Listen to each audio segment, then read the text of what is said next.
So let my life be the proof of your love. Let my love look like you and what you made of. Okay, tonight we're going to go over this characteristic of God, this attribute of God that's called impartial. He is impartial. What does impartial mean? He doesn't play favorites. He doesn't weigh like, ooh, that person is more educated.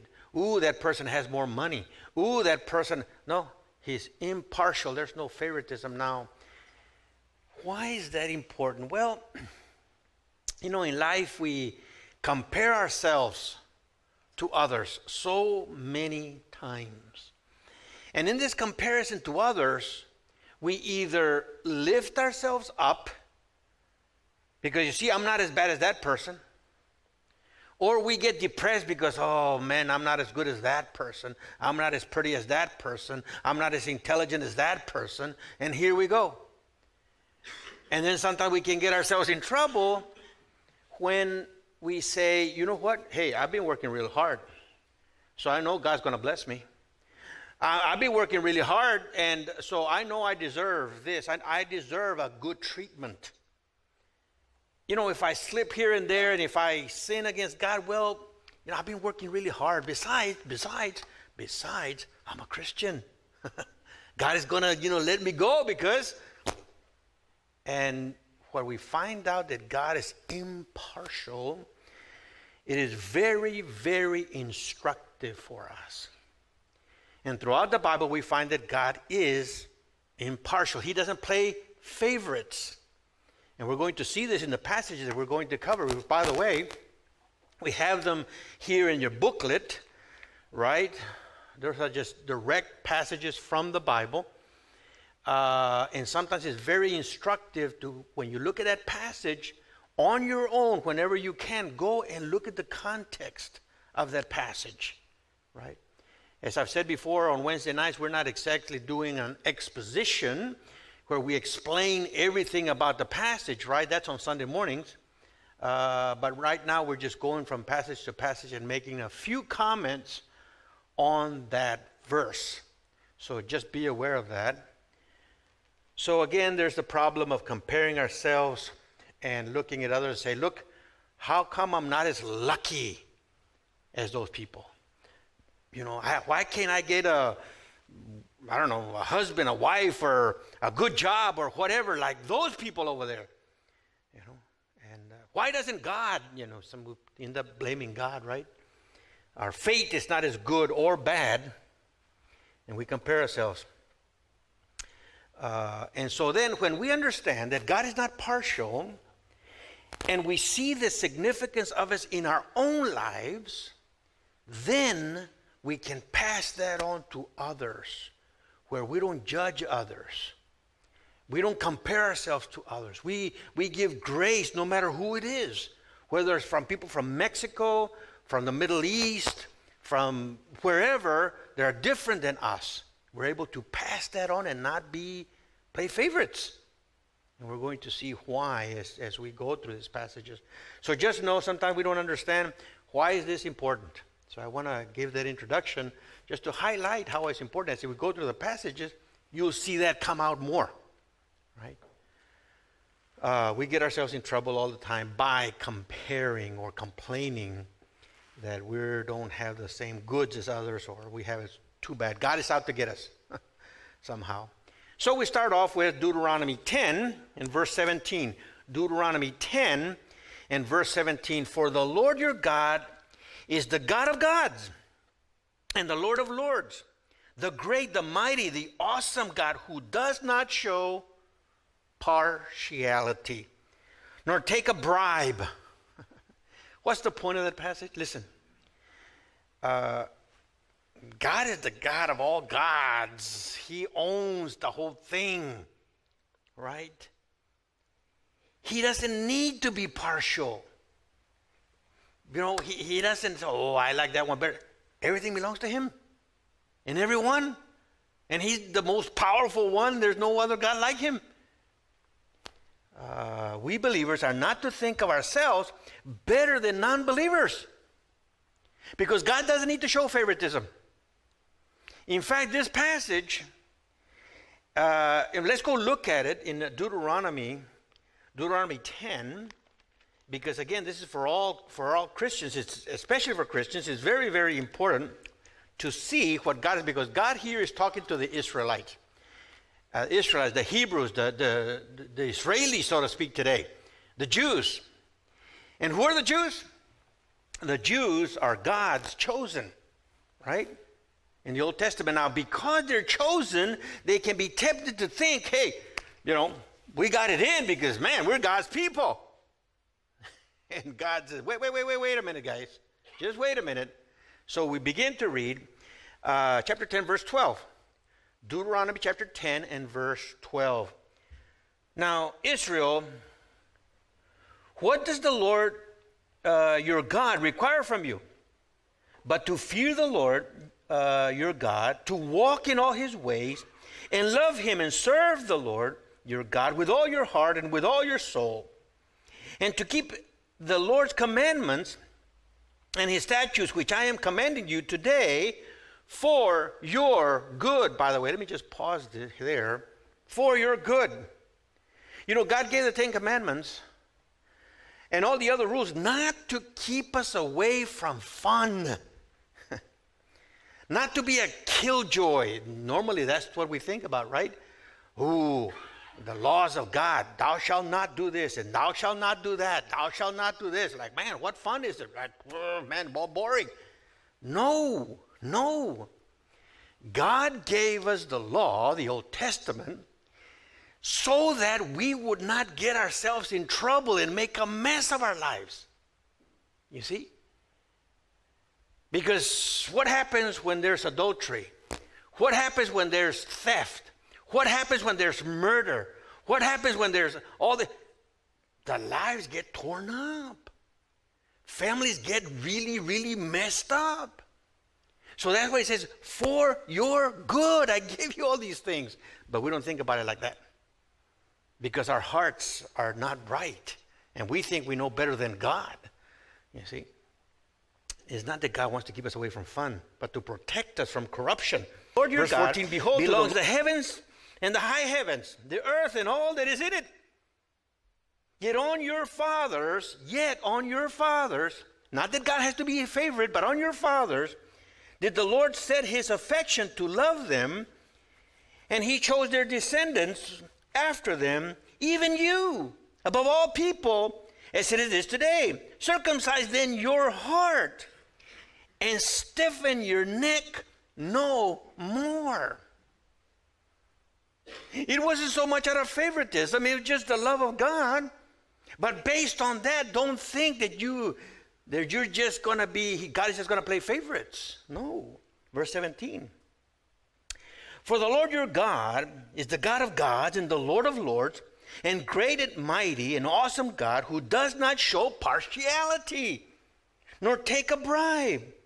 He executes justice for the orphan and the widow, and shows his love to the alien. Okay, God chose you, but he chose, love the alien by giving him food and clothing. So show your love for the alien. For you were aliens in the land of Egypt. You see that? Jews, because God chose you, don't think that he plays favorites. No. Careful. You see? So that's why under that, in your booklet, on page 30 above, Deuteronomy 10:17, on the bold there, the little arrow, a direct biblical statement that points out God has no need to be partial. And therefore, for us, we believers are not to think of ourselves better than non-believers. That we deserve special treatment, and we can get away with not loving other people. No, love the alien. Job 36, verse 5. Behold, God is mighty, but does not despise any. He is mighty in strength of understanding. God has nothing against us. has no need to look down at us. He has no need to randomly mistreat us. At times we may feel God is just out to get us. In the book of Job, of course, Job was going through so much suffering, and one of the arguments that we're talking against Job was saying, Job, look, God is not partial, and so he doesn't randomly just make you suffer. There must be something wrong with you, Job. Of course, they were wrong in their argument, but the statement that God does not show partiality, that means he just doesn't randomly make you suffer and somebody else is his favorite and lets them go. You see, no, God is not that way at all. I have often said that God, you know, Nancy and I, my wife and I have had 5 children, and they're all different. And somebody used the illustration. He says, my father used to show us his hand and said, you know, all 5 fingers are different, right? They're all different. So are my children. They're all different. Belong to the same hand, but the fingers are all different. So are our children. And that means that for one child, you just look at them and scold them with your eyes, and man, they melt away, they cry, and they go, and they're depressed for 100 years. With another child, spank them 10 times, and they're just laughing at you. Oh, that was fun, do it again. You know, they're all different. So God knows how to deal with each one, and we're all different, you see. So here, the argument is God is not partial. He just doesn't randomly make us suffer, give us pain. And others, he's just, you just want to let him go. He's my favorite. God does not work that way, you see. Because again, sometimes we think God is just out to get us, and look at the old sinners, he just lets them go. They must be favorites of God, right? Teacher's pet. No, God doesn't work that way. Acts 10, verse 34 and 35. This is Peter, and Peter, of course, was a Jew, and the Jews were not supposed to have, according to their own teaching, not supposed to have anything with Gentiles, right? Don't eat their food, don't eat, pork, don't eat pressed ham, and God says, well, I'm going to change some things for you, Peter. And in Acts chapter 10, that's what he does. And so then Peter learns that lesson that God is saying he doesn't have favorites. Acts chapter 10, verse 34, opening up his mouth, Peter said, I most certainly understand now that God is not one to show partiality. But in every nation, the man who fears him and does what is right is welcome to him. Cornelius was a God-fearing man. He wasn't a Jew. But God had seen this man and said, you know what, I want to answer his prayer. And he sent for Peter. And Peter then, Cornelius was a Gentile.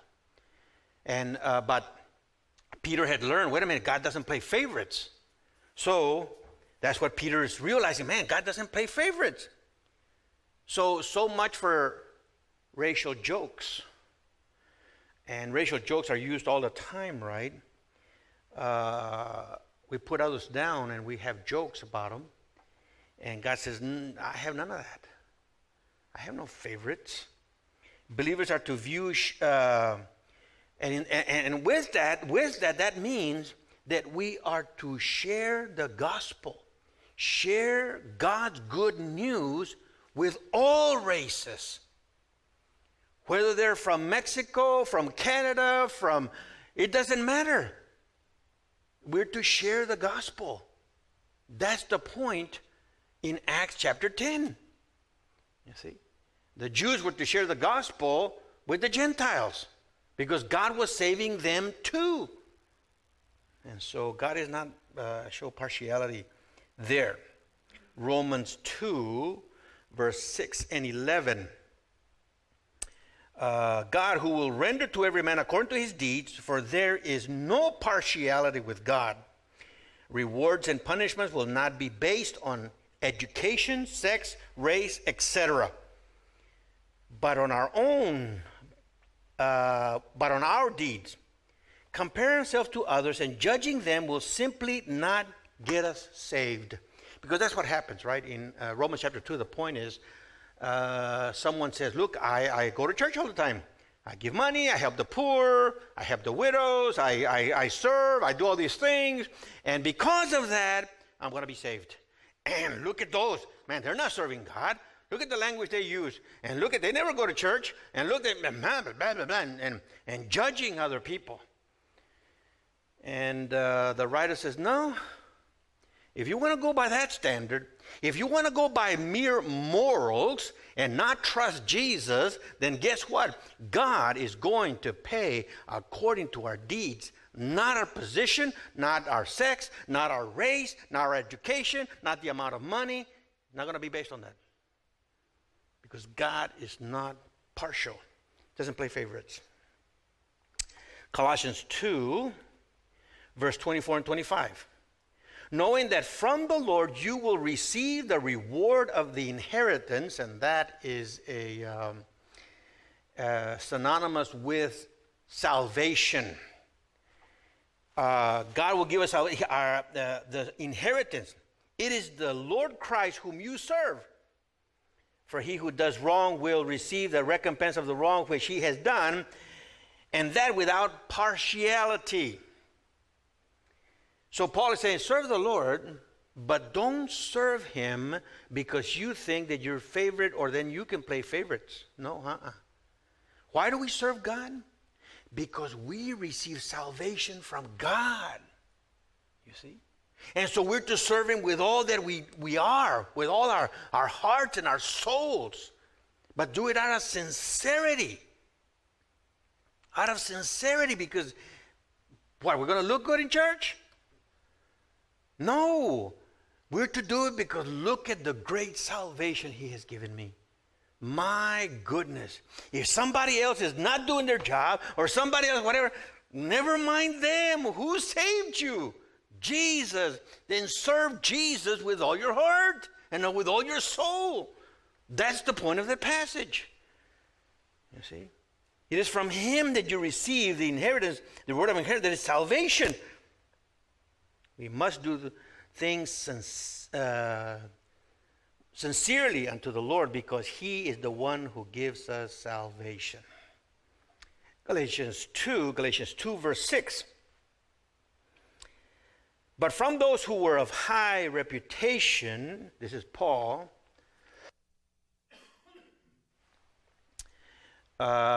defending his authority because there were some false teachers who were saying, Paul, who's Paul? I mean, the apostles don't recognize him.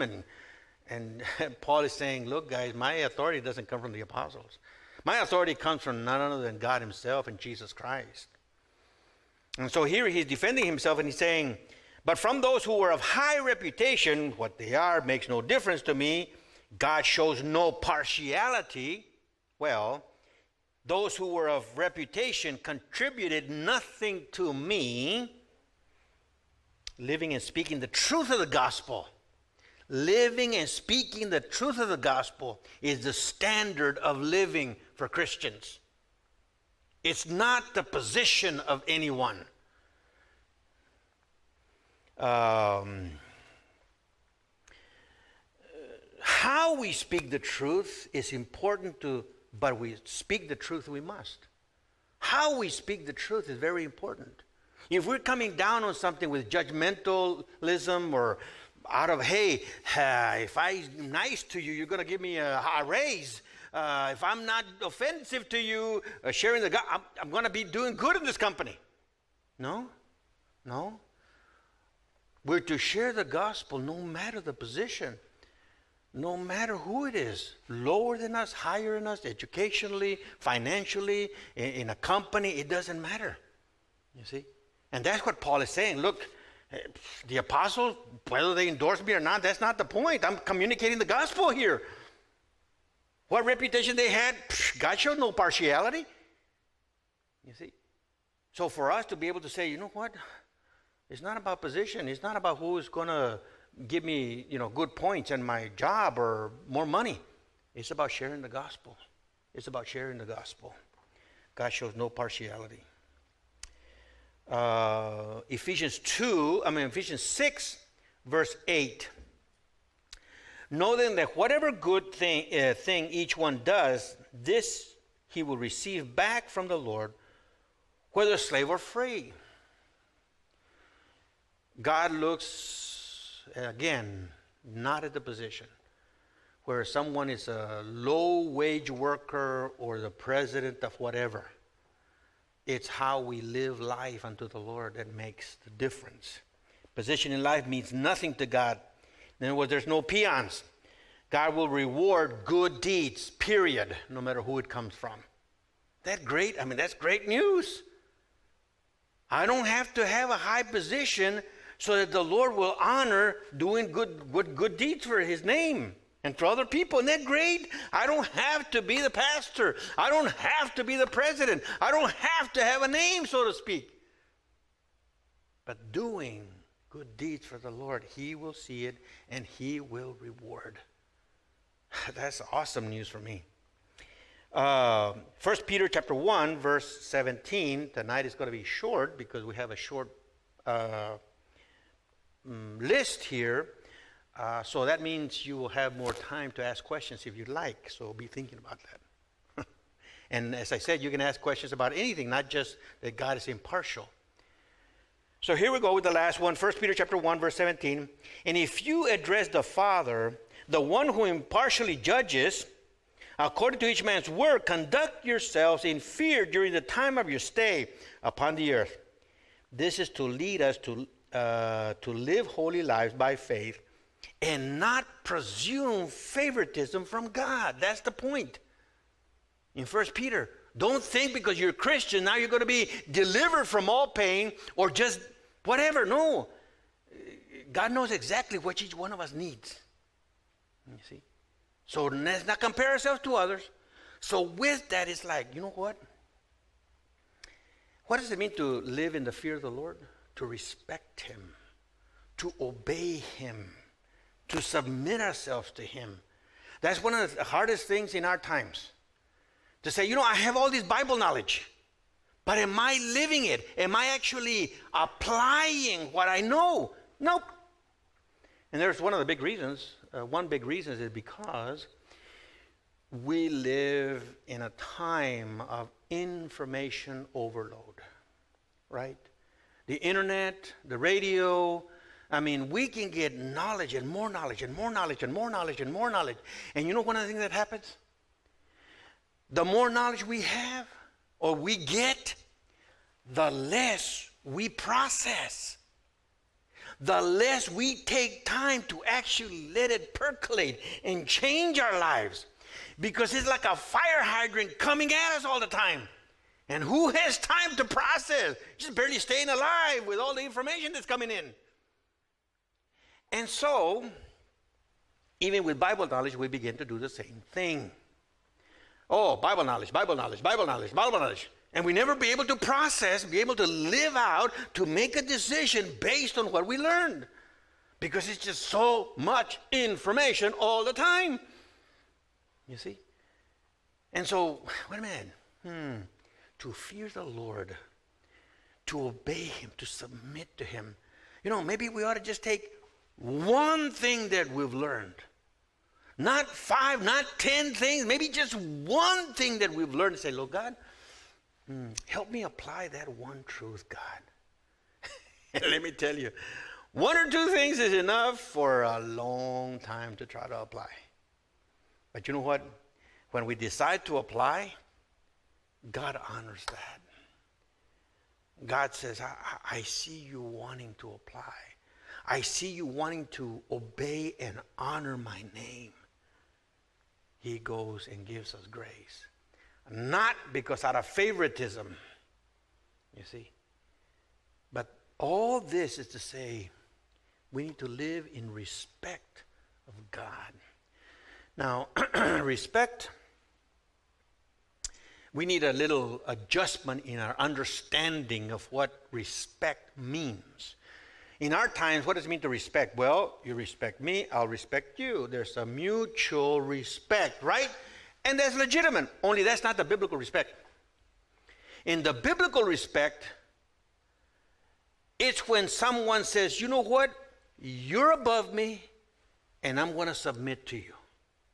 That's biblical respect.